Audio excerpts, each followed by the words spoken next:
I think in the interest of time, we could probably get started here, and as people trickle in, we can we'll have some time at the end for questions as well. So if there's things throughout the presentation that you want to ask, feel free to ask at the end, or you can interject during as well. And then for the new people that join on, they can always ask questions at the end if that works out better. Um, but yeah, let's get started. So, uh, who is Amplify? We are a startup and small business coaching and consulting company. We do events and workshops like this one. We also have access to mentoring and consulting services. It's kind of our goal to help um, entrepreneurs or self-employed, freelancers and contractors, just to give them the expertise and the support they need in order to really kind of take their business to the next level. Um, so that's a little bit about us. And then some of the speakers today, we have Michael Medema on the call. He is the president and founder of our company Amplify, 10 times serial entrepreneur, over 500 million in company valuations, and he has a ton of experience when it comes to digital marketing, sales, and data analytics. He's also the winner of multiple Inc. awards, and he teaches as a professor at Elmhurst and Benedictine. Um, and then Brandon, he is our digital marketing expert. He spent years working with Google Analytics, Google AdWords, paid social media advertising, web design, and he's also helped bring a lot of companies to Amazon, including some bigger brands like Revlon and Almay, and all of those like makeup focused brands has been a good niche of his. And for myself, my name is Sam Martin. I have been spending the past handful of years really diving into helping small businesses work with their email marketing, their web design, and also other areas of digital marketing, such as their social media presence, and then just the overall like operations of the business from a digital standpoint, which has been especially important as we've really headed into this hybrid world here. And then I also spent some time helping create the e-accelerator for Elmhurst University. It's their innovation and entrepreneurship hub that they have there, as well as helping them create their graduate certificate there in innovation and entrepreneurship. Um, so let's going through the agenda here. Some of the things we'll be covering today include driving high quality traffic to your website, being able to capture leads from that traffic, and then once you have those leads, how do you nurture them and convert them into customers or clients, uh, retaining and growing that customer and client base so that you can take maybe some of your average customers and turn them into your top customers, or have them become sort of like super customers and be able to refer others to your business. And then the last thing, which definitely not worth counting out, is understanding your key metrics and data throughout the whole sales funnel, and really honing in on the areas that you need improvement on.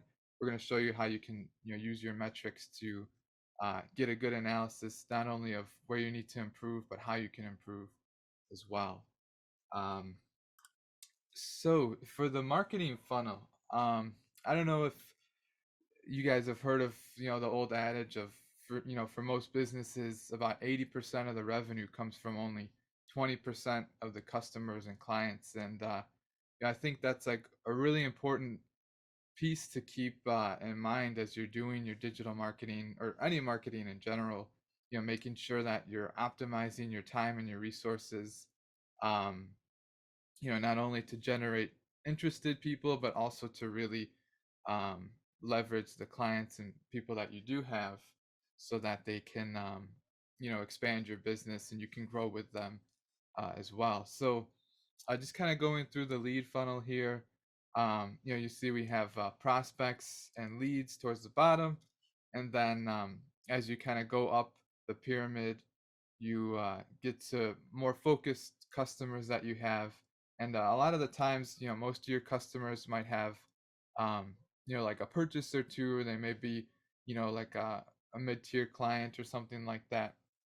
And the goal with, some of the marketing strategies is how do we get people to go throughout this entire funnel and, really have a good handful of people at the top here who are going to be giving you the most return on your investment. Um, I don't know, Michael, I believe you're on the call. Michael and Brandon, team members here. Do you guys have anything to add to this slide, or should we move on? Yeah, it's Michael here. I would say, this whole workshop is really about your prospects and customers are definitely online. So you guys better be as well. This includes testing digital channels that reach your prospects, and also testing methods to continue to communicate with your existing clients. Digital marketing works when done correctly. And let's face it, online shopping is the new norm, and it will be in the future and then some.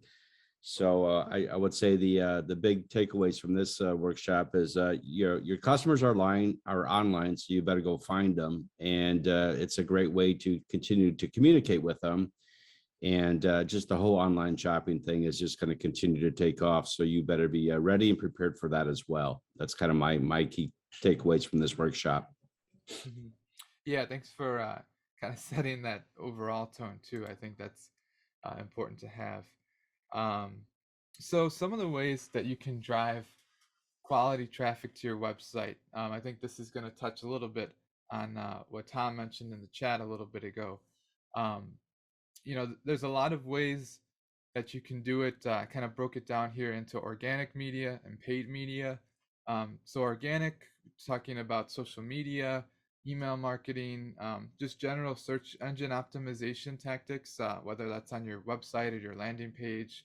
Um, Blogging, being able to provide some information up front to see, if people are reading your blog, they're probably going to be qualified in the fact that they're looking to learn more. And blogging also helps with SEO as well, because you have fresh content going to your site or your landing page in that respect. And then organic outreach of just, talking to um, communities or chambers of commerce in your area, as well as being featured on other blogs or media outlets. Those are all sort of organic ways where, if you just kind of put in the time and have the right connections, those can pay some huge dividends for you. And then for paid media, we look into more of the Google pay-per-click setup, social media ads, email ads, where maybe you're partnering with some organizations or you're paying to have your message broadcasted to a larger audience via email. Affiliate marketing is also another one that could be industry specific, but if you have the right network of people and you have a good process there, that can be very beneficial. And then similar to what I mentioned in the organic outreach, you can also have paid opportunities for press and blog features and things like that.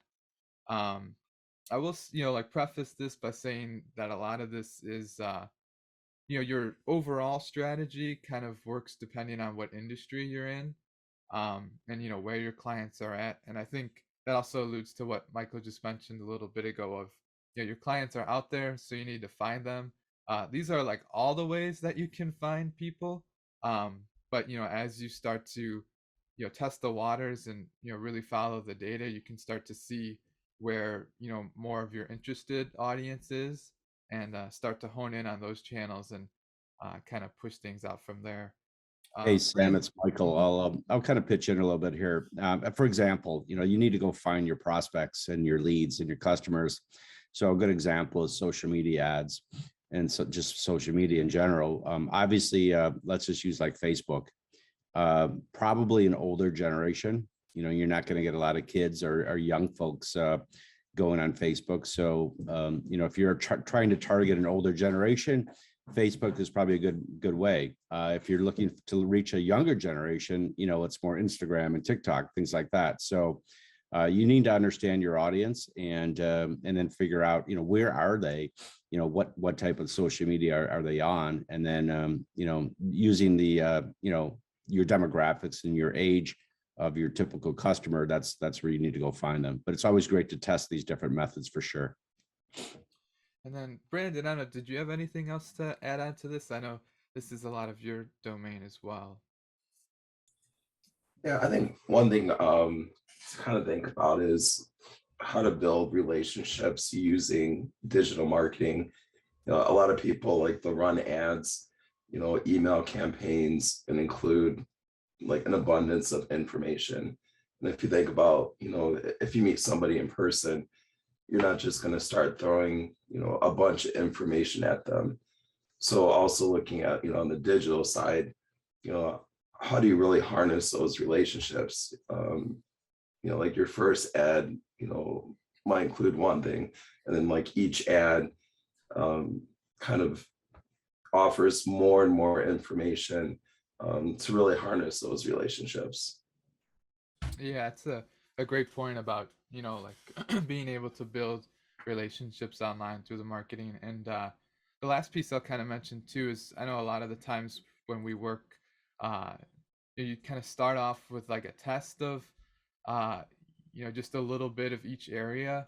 And then like really important to let like the data and metrics kind of tell you what's going on and, where people are showing their interest. And so you can kind of test a lot of the waters, but then really start to refine based off of the information that you get back. So definitely a continuous process, but putting a little bit in each of these channels to start is a good way to kind of find that audience that we talked about at the start. So after you drive traffic to the website, then you got to be able to capture leads. And one of the ways that you can do that is through just having a bunch of different lead forms throughout your site or page. So there's the general ones you see of subscriber forms, which you can kind of see. This is like on our site we have just like a contact list if people just want to stay updated with the site. This is in the footer of our website, which is normally a pretty good place because that goes for each page. It transfers from each page on your website. Another thing to do would be pop-ups.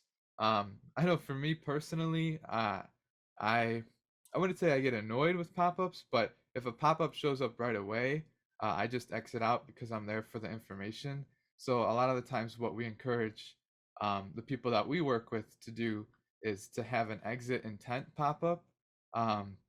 So like if you scroll towards the top, I don't know if you guys can see the X that shows up here, but basically an exit intent pop-up is as you start to go off of the web page and into the URL section, then the pop-up shows off. It's triggered based off of that mouse movement, and that's a really effective way to kind of catch people as almost like a last chance opportunity. You can run a pop-up sort of like this that's offering some kind of discount, or just asking to stay in touch if they're interested. Chatbots are also another great thing that you can have, not only to show that you're always available and that you can accept messages for people who have questions, but you can also offer like discounts or value adds through the chatbots as well, to kind of get people interested without taking up a lot of page real estate. So that's another great way to collect some examples. And Brandon, correct me if I'm wrong here, but I thought you mentioned a stat earlier that like 60% of people said that having a chat like box on their site made them like more confident or like trusting of the site, or like more interested in purchasing. I don't know, do you want to touch on that really quick before I go through the rest? Yeah, like simply just having like that chat option, like people might never use it, but when people come to your site and see that, it just kind of builds that confidence where it's like, if they do have a question or a concern, there's an actual person that they can contact immediately. So statistically, having that chat option will help increase conversions. Yeah, that's great. Um, yeah, I like, even if, like you mentioned, even if they didn't use it at all, like just knowing that, someone's there or available, just adds to the confidence here. Um, and so another thing, in addition to those three like main ones, you can get a little more creative when it comes to like offering informational guides, or ebooks, free product trials, things like that. People like free stuff, so anything that you can give them in exchange for some contact information, uh, that's kind of what you're looking for when you're driving traffic to the site. You might not have someone buy right away, especially if you have a longer sales cycle, but just being able to get that contact info, and then you can reach out a little more personally, I think that goes a long way. And kind of leads us into what information do you collect then when you have all these things. I would say that name and email, first and last name, but name and email would be sort of like the bare minimum. And then it depends on your industry as well, but I think phone numbers, those seem to be a pretty good staple as well. Whether you're calling people, or we're going to get into in a little bit the idea of like using text messages to follow up with SMS messaging. So if you have a phone number, that's a great way to add another channel to your digital marketing setup. But then other things like address, or just like general info of what they're looking for, or like where they're located. You kind of want to play a balancing game where you're not asking for too much information, and preventing them from actually completing the form, but that you're getting enough that you need so you can have a proper follow up, or at least some information that you can go off of to build that relationship online. And then the last thing I'll mention towards the bottom here is that you want to make sure that when you have these forms on your site or your landing page, that they're connected to like a central location, like a CRM, customer relationship management software. A lot of times I see people have forms on their site that kind of just lead to nowhere, or like they don't really check. So people will fill out the information, but then no one's able to follow up. So really make sure that you have a good system in place where if people are filling out forms, right away like who filled it out and when, and then you can follow up with them accordingly. So we drove traffic to the site. That person became a lead. So now, how do you nurture that lead into a paying customer or client? Um, One of the ways that we often do this with a lot of the people that we work with is through email campaigns. So after they fill out that form, having a welcome email of some sort, and if you didn't provide a value add already, whether it's through an ebook or a coupon, or something like that, now could be a good time to either provide it for the first time or to provide it again, just to make sure that they have it. um, and then after that, following up with a few emails or contacts, adding more value to you know uh, the lead who signed up, and just showing them that if it's like another ebook that you have, or some of the lead gen tactics, and opportunities that we mentioned in the last slide. I think if you have multiple things on your site, if they sign up for you know the lead gen opportunity A, then you send them B, C, and D in some of the follow up emails, just to make sure that they're getting some information, and you know you're building that rapport with them to kind of get them to trust you. And then towards the end of the cycle, you can get a little more salesy, and talk about like scheduling appointments, or buy now buttons and things like that. But wanting to start off slow and really build that trust with them. And then if they don't convert, or become a client or a customer through the first six or so contacts, it does not mean you're done with them by any means.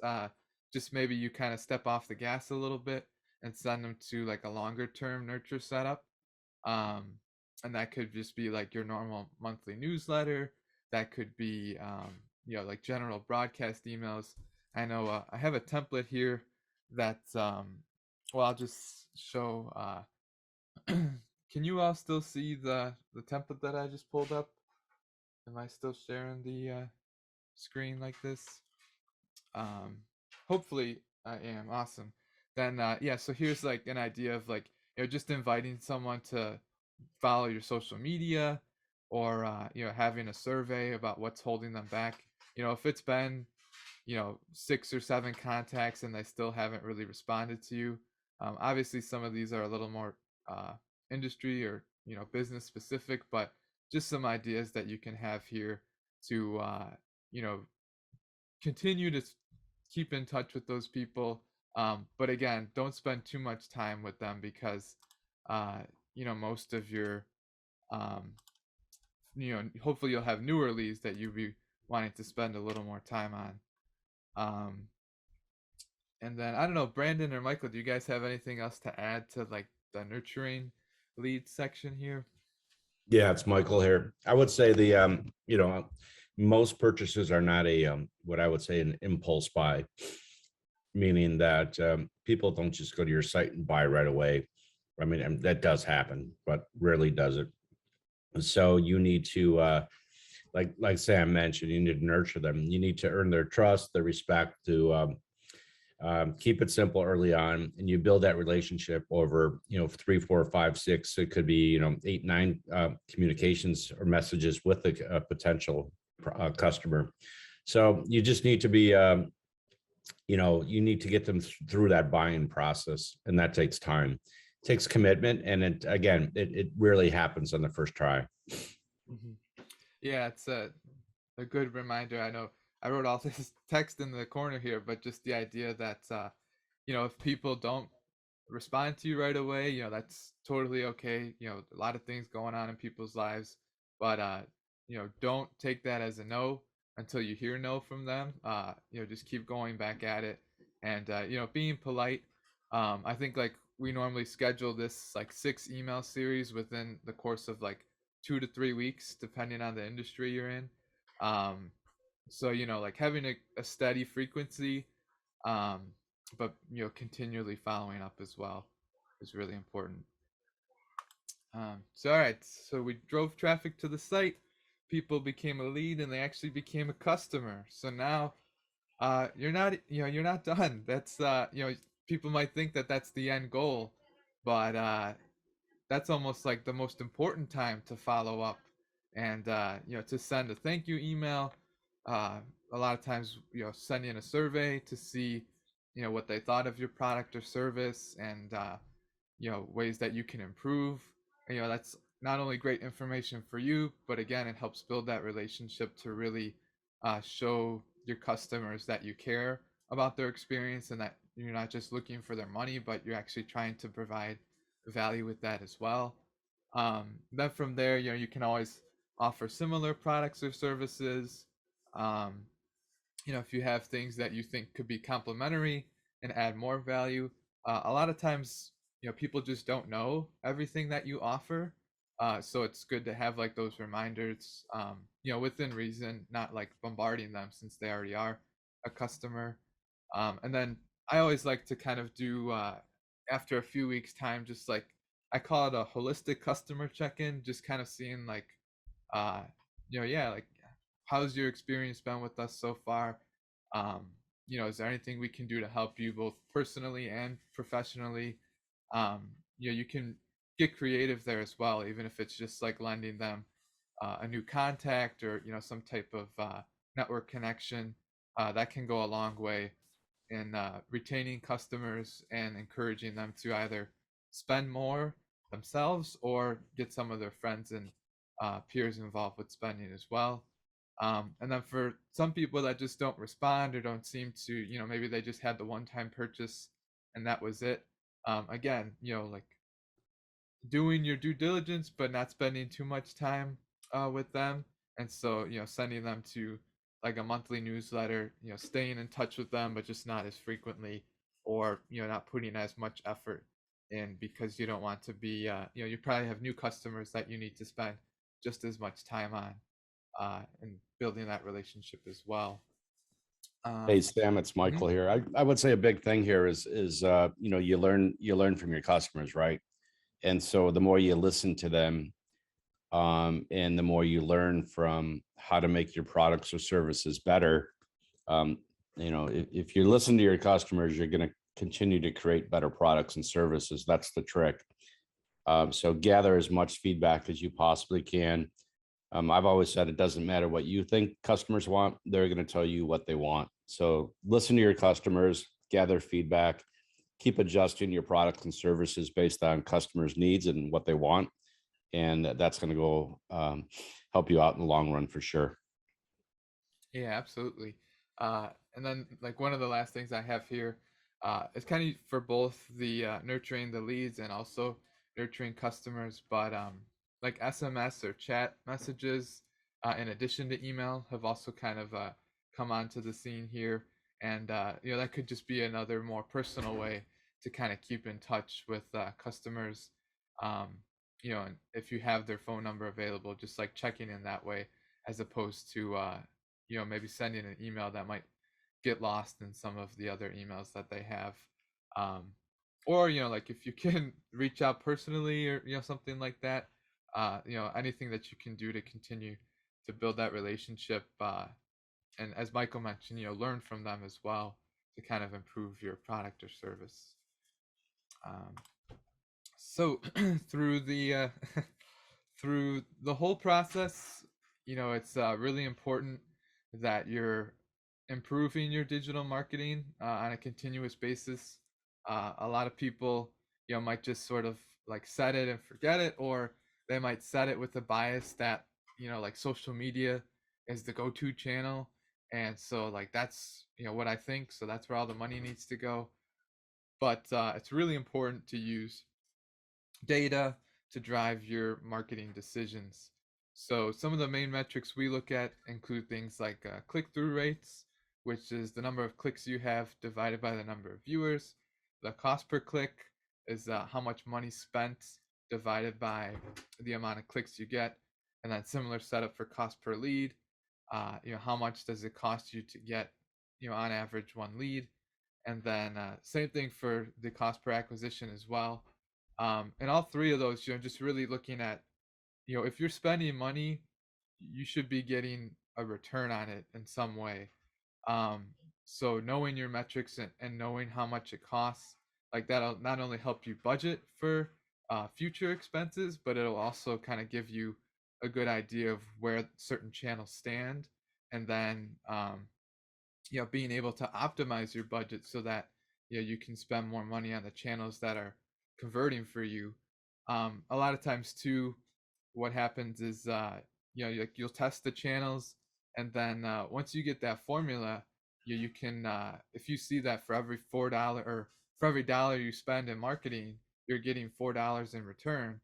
Then once you see that, you can kind of hit the gas pedal a little bit and really increase your marketing budget, because it has that um what's the word I'm looking for, like the equation is there for you to scale, where you're able to get a good return for every dollar you spend. So once you're able to test things out and find that sweet spot, so to speak, um that's a great way to really use your marketing budget a lot more efficiently.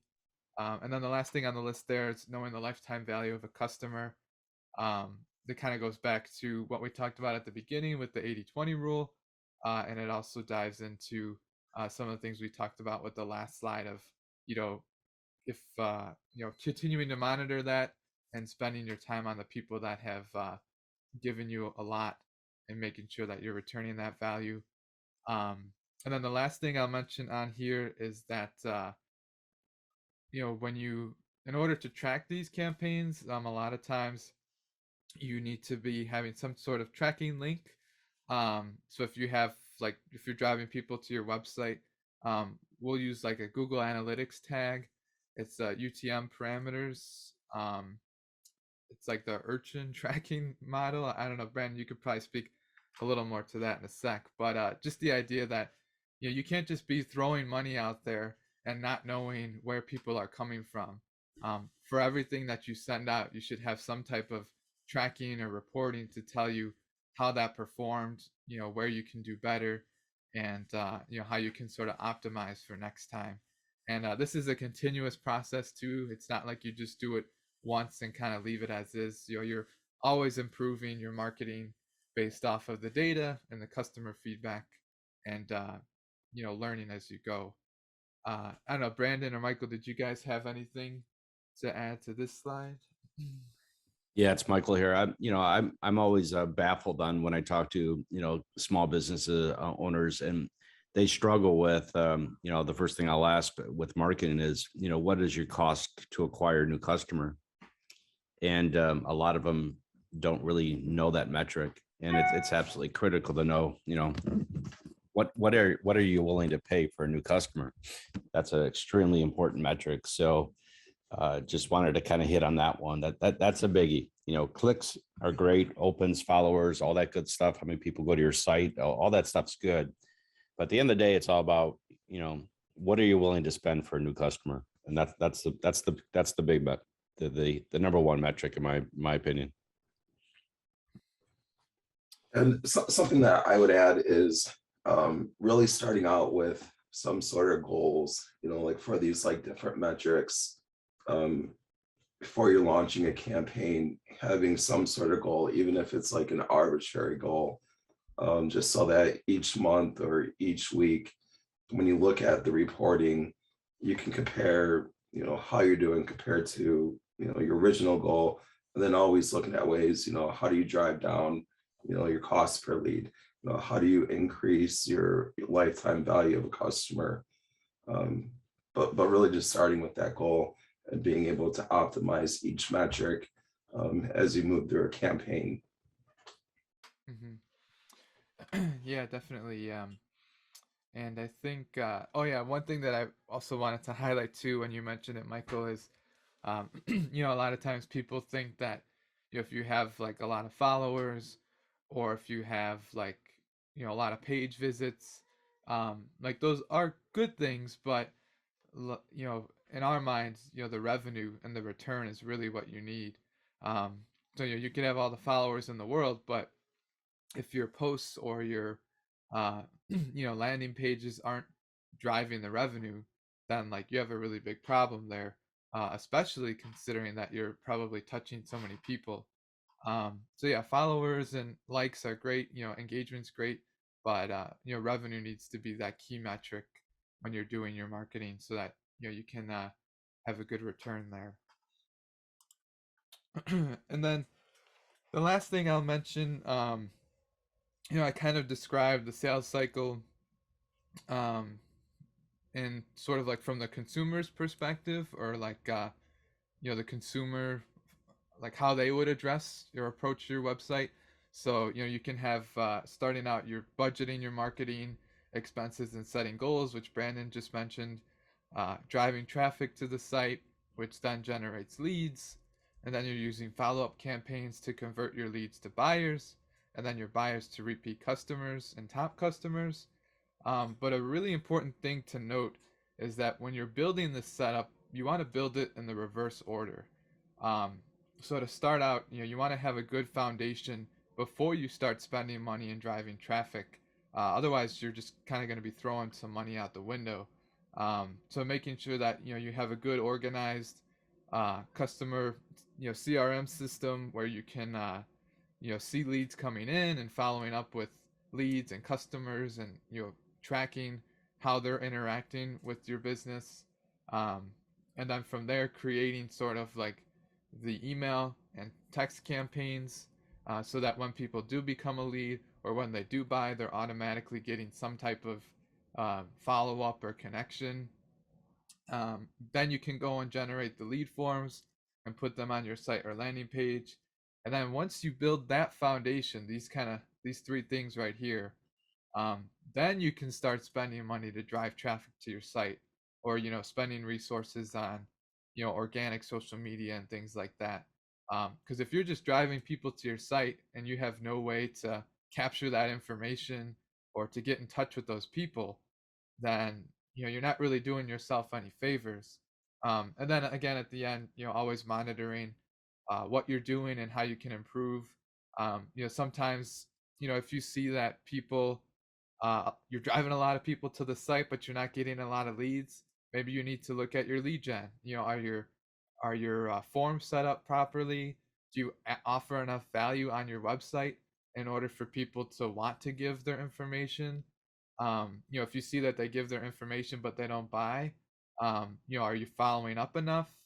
Are your products or services priced the right way? So you can kind of, one of the things that I love about digital marketing is that it's real time and you can see all that data coming in. And then the fun part for me is going through and picking out and problem solving. Like, okay, if we don't have enough, if our leads aren't meeting our goals this month, where are some things that we can improve and how can we make better lead gen opportunities to engage our clients and or engage our leads and the people that visit the site. um, so yeah, definitely a continuous process that can even change from like seasonality or month to month, but making sure that you have that foundation in place first before you start sending or spending that money is really important. Yeah, Sam, it's Michael. I mean, I've been doing this for 20 some odd years, and it's amazing how I see so many small businesses, just spending money on marketing, and they're not measuring it. They're wasting their money. They're not getting the results. And so, just test, do your homework. And it's also a commitment. If you're going to spend money, nobody wants to spend money and not get a return. So, like I said, when I kind of started this, or when we started this, is digital marketing does work when you do it right. And surround yourself with people that know it. A lot of small business owners, they know their business inside out, but they don't really understand social media or digital marketing or selling things online. They're used to selling things offline. So how do I sell things on Amazon or whatever now? So just surround yourself with people you trust and are experts. Because trust me, when you do it right, it does work really well. um, so yeah, so main takeaways here: never stop marketing. That's another thing too, where even if you have a good list of customers or leads, you always got to be finding more uh, to kind of grow, and also you can never count on those people to come back, even though that's what we hope for. So it's really important to keep this cycle going continuously, having the right foundation, which we just talked about, and learning from some of the areas that your metrics are showing you, adapting based on what you hear from your customers or what you see from the data when it comes to driving traffic and leads and all of those good things. And then lastly, just the main point here, I know we kind of take like a general approach to this, and we'd be more than happy to dive a little bit deeper with everyone on the call here for their specific business. But you know, different strategies will work for different industries, different products, different services. Whether it's target audience approach or just like the products and services that you're offering, it's important to have to find your niche and to really uh, build around that, and have the things ready so you can capture everybody appropriately. So I'm going to drop a bunch of links in the chat here. Everything that's on this slide, we encourage you all to check out our site, and feel free to schedule a meeting with us if you just wanted to learn a little bit more about what you heard today, or if you want us to kind of apply that to some of the things that you're going through right now, or your business or setup. We'd be more than happy to kind of have a chat there. And at the very least, if you want to stay in touch, we have a YouTube now where we'll be posting some more content and videos in the coming months, as well as our Facebook and LinkedIn where you can keep up to date with us. And I know we spent a little a little longer of a time frame for the presentation, but would love to hear sort of any questions that you all have. Maybe like what kind of brought you here to the event, and then some ways that we can help you out as well. So feel free to take some time to look over some of that stuff. And if you have questions, you can turn your mics on and just kind of blurt them out, or you can also use the chat as well. I'll keep an eye over here to see what we have. Let's see here.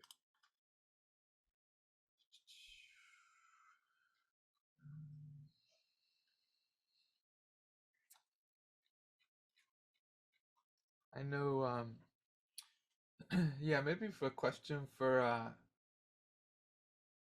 Brandon and Michael here. Do you need a lot of money to start out digital marketing? Like, is there any barriers there to entry, or can you kind of just talk a little bit about what you've seen in your experience when it comes to budgets?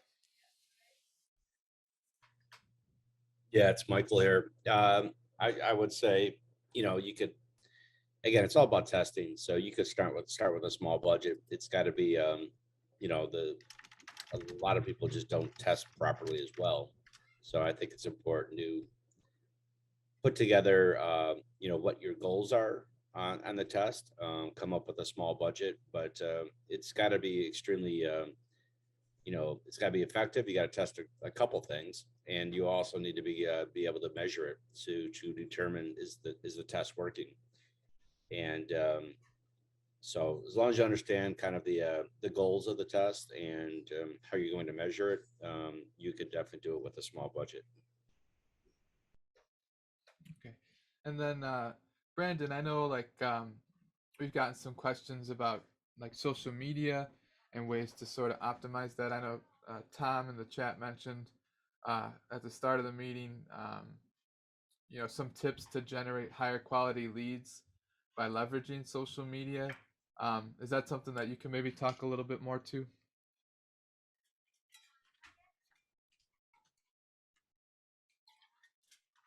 Let's see here. Looks like not sure. Brandon may have disconnected for a second here, but I think that's something. I mean, I could jump in on that. So yeah, when it comes to social media, like one of the interesting things is a lot of times people like that's not the best place for people to convert on. Depending on your business, of course, but um, social media is like a great way to not only um, make that initial connection or kind of just build that brand awareness. But it's also great to sort of go through the sides and to have like some network building. I know like LinkedIn does a really great job of connecting people and kind of showcasing like who's networks and things like that. So I'd say like one of the things we've seen is like if you can join groups, whether it's on Facebook or LinkedIn, um, being able to have like a more centralized or like a more niche space where you can connect with people, because social media is just uh, such a broad user base, even within the different platforms and things like that. Um, but yeah, one thing that can help is if you sort of narrow that down to a specific group of like what can be people that are in your target audience, and then having being able to build more direct relationships on there through some of those groups or pages. um, that's been a way that we've seen people kind of generate more of a personal connection and have some higher quality leads that way.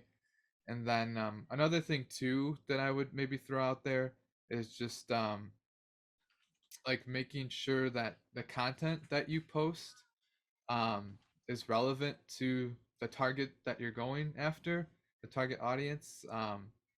A lot of times, like I'll even do this sometimes, but just the idea of like I'll kind of post content for things that like interest me, um, but sometimes I also need to take a step back and say, wait a minute, like I'm looking to help small businesses. So I should be looking for things that are very small business specific as opposed to like, general business tips or things like that. So yeah, joining groups and sort of curating your content a little bit more strategically. I think those are both some decent ways to generate higher quality leads. I don't know, Michael, did you have Any Yeah, thoughts on yeah, that? a couple things there. One, I want to mention the big difference between, B2B versus B2C. It's a big difference. Sam had showed that pyramid, and B2B is obviously even a longer sales cycle and more contacts. And it takes a lot longer, a lot more effort to close a B2B lead into a paying customer. So just keep that in mind as well. Big difference B2C versus B2B. Another thing is just testimonials, reviews, ratings, all those things. The more you can gather really good feedback from your clients,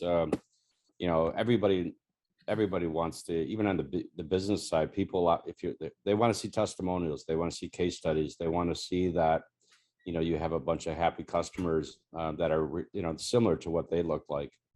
And especially on the B2C side, we all know what ratings and reviews are, how important that is. I mean, I'll use that before I buy anything. Everybody's looking at reviews and case studies and testimonials. So a couple other really important things that I think are really important in your marketing efforts.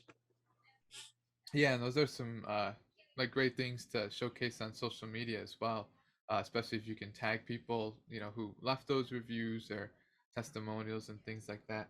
Um, Another question we have here from Chad is any good pointers on some good, easy to set up CRM apps? Because it is, kind of hard to work without a centralized system like that. Um, I mean, there's a ton of them out there. I think like Keep it simple.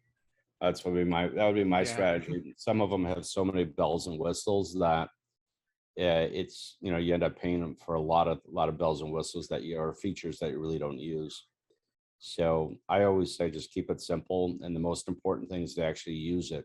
A lot of people will spend money every month on a CRM, and they're not utilizing even the basic things. So that would be my advice. Yeah, that's yeah, that's great. And even like with your plan, like as you mentioned, like you can always, upgrade that plan if you need to. So, starting out with like a more cost effective option so that you can kind of uh get your feet wet and kind of jump into that, and then as you are able to build through that, being able to you know kind of upgrade your plan or move to a more sophisticated platform are all good things. I know like for me, like we have like Wix websites that I've worked on, and even just like the setup that they have there through their Ascend business plan, I think it does a sufficient job of just being able to collect contact information and take some notes to follow up with people. Um, you can get like there's other ones like Constant Contact or even like Mailchimp. A lot of like email marketing platforms can also kind of be used as an initial CRM to you know just having a centralized way to communicate with clients and leads and prospects, but to also have like the ability to take notes and sort of categorize people. I think those are two of the biggest things, and a lot of the programs out there can do that. And I guess that's another thing too. If like from a business specific standpoint, like yeah, be interested to hear more of like what that what your personal setup is like, and we can maybe tailor some more CRM options to specific needs that you have there. Because you can go into more advanced things like Keep or Salesforce. A lot of the times, those are the ones though that people pay for because they hear about them, but they're not even using like 30% of the platform. Like they're barely using 10% of it. Well, they'll collect leads, but then they don't follow up with them enough. So Mhm. they kind of they initiate the process, they generate the leads, the prospects, but then they don't do an effective job of communicating with them over and over again to eventually convert them to a customer. That's where most people, at least what I see, is kind of fail, is just the follow-ups. And Yeah, so Michael, like this is Chad. We actually internally use Keep for our CRM, but we get asked a lot about what we use for a CRM. And you're right, Keep is expensive and hard to maintain. And there's a lot of work that we put into it on our side.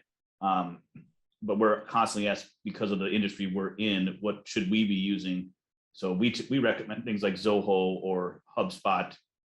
If there's any other easy, and I like your idea, Sam, about MailChimp and actually using the mail product itself, Constant Contact to get started.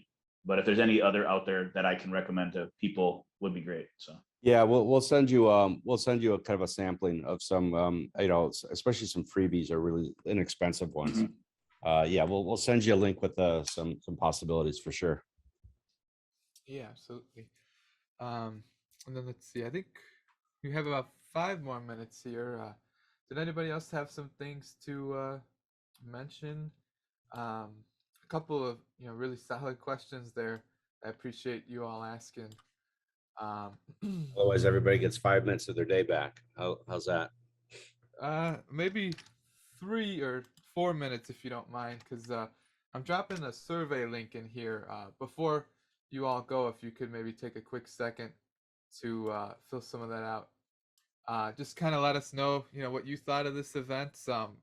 As we kind of mentioned with the marketing, like we're always looking to improve as well, and have that continuous improvement process. So yeah, if you could take a few minutes to let us know, fill out the Google form link there. Let us know how we did. Otherwise, yeah, I'd love to kind of stay in touch uh, with everybody here. I think there's some really important things that can be done with digital marketing. So making sure that everybody's set up for success is our goal.